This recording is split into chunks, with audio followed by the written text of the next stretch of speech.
Okay, so we are starting here at Faith Alliance Church a new series for the month of August called Entangled. And what we're going to do is look at the ways in which we kind of get entangled in our culture and how we are called to live as Christians through it.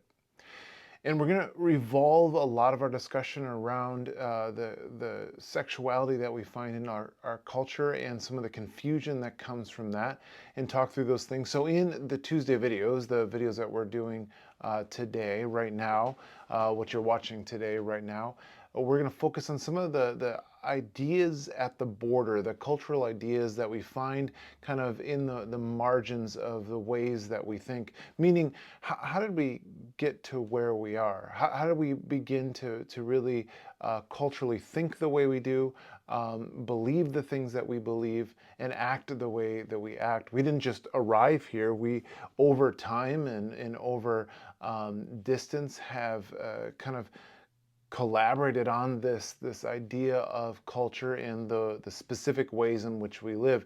And so I want to take some of these Tuesday videos in the month of August to kind of digest and talk through some of the ways that we have arrived here. And then with that, what does it mean for a Christian to live in this culture? How do we live well in this culture that sometimes feels entangled? So for these videos, what we're going to do is look at Christian Orthodox belief. We're going to look at a cultural belief. And then what we understand about belief is that whatever it is we believe kind of frames the world in which we live. And so whatever it is we believe kind of narrates for us the way that we live in the world. And so we never just believe something, we believe something and then we act on it. And so it's not just belief, it's also an ethic. And an ethic is the way in which we live in the world based on our belief. It's the right way to live according to the way that we believe something. So in one hand we have belief, and then in the other hand we have an ethic, what it is that makes up the way in which we view the world, and then an ethic is how we actually live in the world. The interesting thing about an ethic is that that's probably the place of agreement in our cultural kind of standing, is in the ethic. We may not agree on how those ethics play out, but it's the place where we kind of meet one another. The way that I act in the world based on what I believe to be right, and the way that you act in the world based on what you believe to be right, is the meeting place. And that is an ethic, an ethical thing, how we act in the world. And so we'll be talking a lot about ethics because it's how we live in the world with one another. But beliefs and ethics matter. Belief is a foundation, and ethic is how you act that belief out in the world. So each week, as I mentioned, we'll be looking at ways that we have gotten into this entangled space. And one of the primary issues we're facing in our culture is the quantity of meaning that is revolved around sexuality.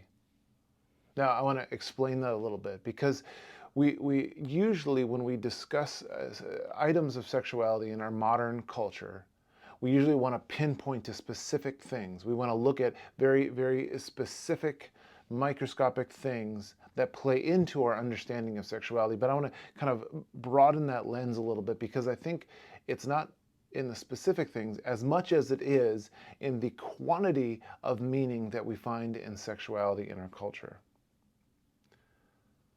That the highest point of human flourishing is found in how we understand sexuality. That our sexuality, and however it is that we define it, we believe equals the highest point of human flourishing. That in our sexuality we define ourselves as inherently good or bad or otherwise, based on, mostly based on, I should say, however it is we define ourselves sexually. Roger Scruton says that sex is the bond of society and also the force that explodes it. Because we've placed so much meaning in our sexuality, we've carried it well beyond its own capacity. We've asked it to do too much culturally. And so we're going to talk about how we got to that point, because as Christians, what we want to talk about is how do we healthfully identify ourselves? How do we understand what has authority and what can speak into our life? What is most meaningful? And we want to be able to remind others what is most meaningful in life. And while it is culturally to be found in sexuality, we're going to find that as Christians we find it elsewhere. So in order to understand what's going on here, we need to talk about a guy named Michel Foucault. He was a philosopher in the middle of the 20th century.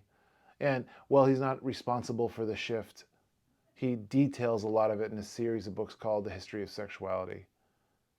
He details that much of our issues of secular humanism or individualization come from the understanding of the confession.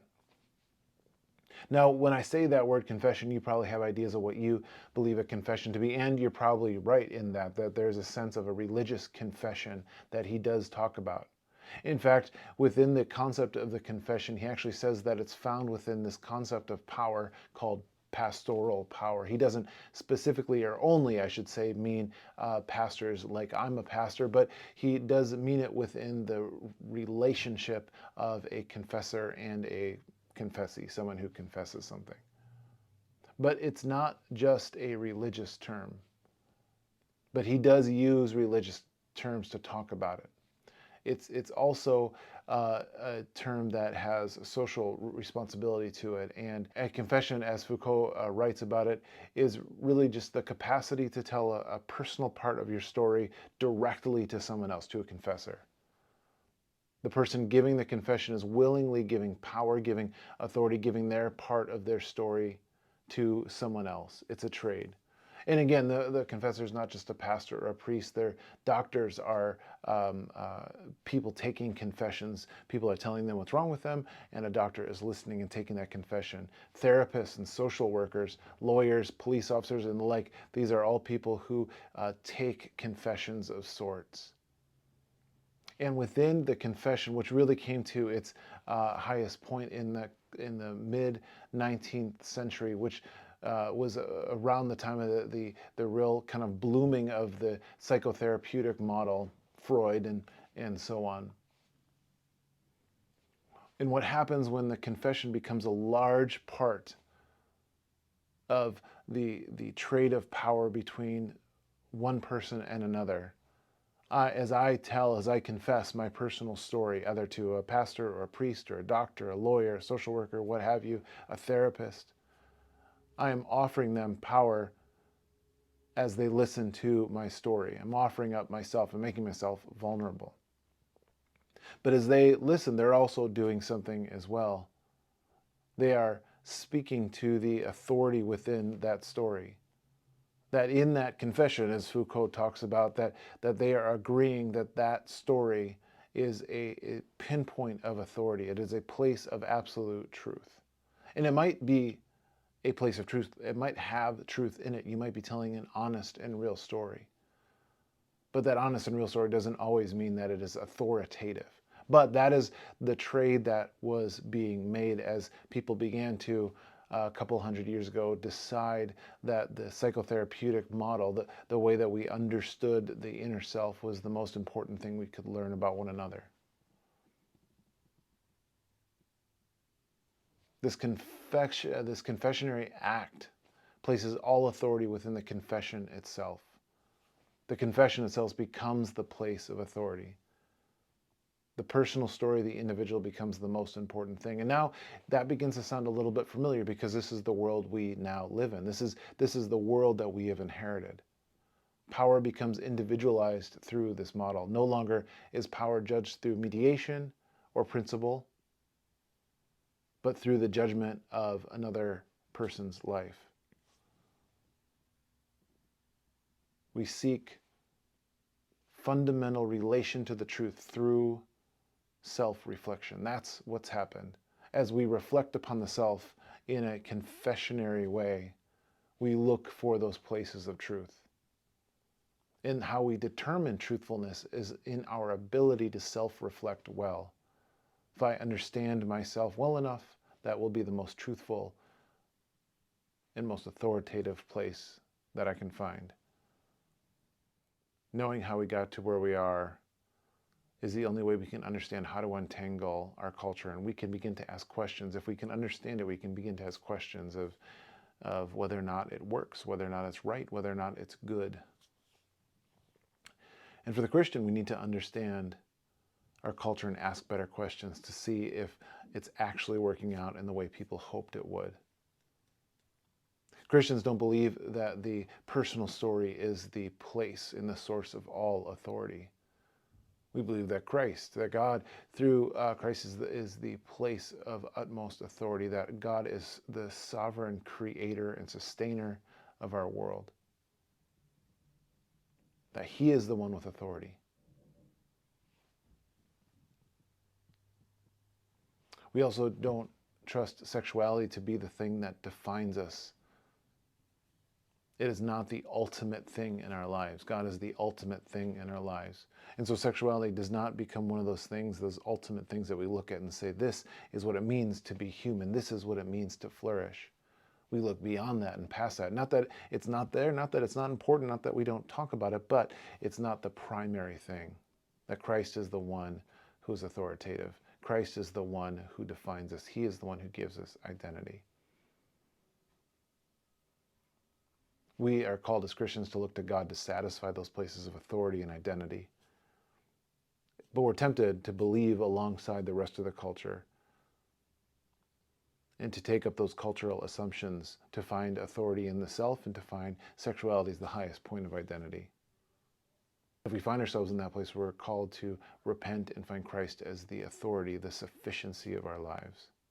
Listen to this verse found in Colossians chapter 2, verses 8 through 10. See to it that no one takes you captive by philosophy and empty deceit, according to human tradition, according to the elemental spirits of the world, and not according to Christ. For in him the whole fullness of deity dwells bodily, and you have been filled in him, who is the head of all rule and authority. We are able to then, with what we know, ask better questions about what people believe and why they believe it. And if our belief as Christians points back to the sovereign creator and sustainer of the world, then our ethic becomes one of trust and rest. If we believe that Christ is who he is and we can trust and rest in him, trust rises, it doesn't erode. We trust that God is the sovereign one, that he is the final authority, and he is worthwhile to be trusted. So we'll continue on this series of discovering how we got to the place that we are, but then figuring out as Christians, how do we live well in this world? And understanding confession is one of those ways to understand how we got to the place that we are and how we can trust not the self-reflection and authority of the self or sexuality as the primary identity of our lives, but rather God, who is the one who gives us identity and gives us meaning and who is the final authority, the sovereign creator and sustainer.